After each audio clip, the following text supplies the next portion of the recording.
Capítulo 3. Da nacionalidade. Artigo 12. São brasileiros, inciso 1º.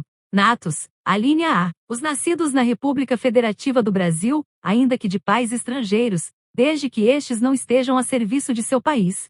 Alínea B, os nascidos no estrangeiro, de pai brasileiro ou mãe brasileira, desde que qualquer deles esteja a serviço da República Federativa do Brasil. Alínea C, os nascidos no estrangeiro de pai brasileiro ou de mãe brasileira, desde que sejam registrados em repartição brasileira competente ou venham a residir na República Federativa do Brasil e optem, em qualquer tempo, depois de atingida a maioridade, pela nacionalidade brasileira. Inciso 2º.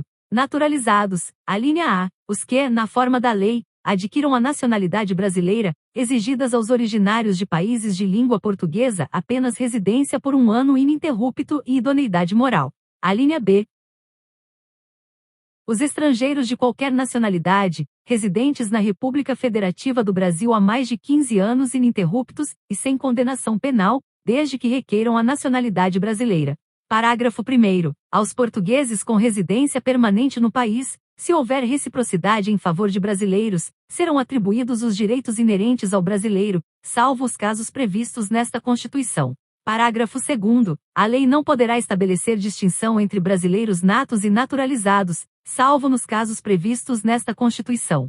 Parágrafo 3º. São privativos de brasileiro nato os cargos, inciso 1º, de presidente e vice-presidente da República. Inciso 2º, de presidente da Câmara dos Deputados. Inciso 3º, de presidente do Senado Federal. Inciso 4º, de ministro do Supremo Tribunal Federal. Inciso 5º, da carreira diplomática. Inciso 6º, de oficial das Forças Armadas. Inciso 7º, de ministro de Estado da Defesa. Parágrafo 4º. Será declarada a perda da nacionalidade do brasileiro que, inciso 1º, tiver cancelada sua naturalização, por sentença judicial, em virtude de atividade nociva ao interesse nacional. Inciso 2º.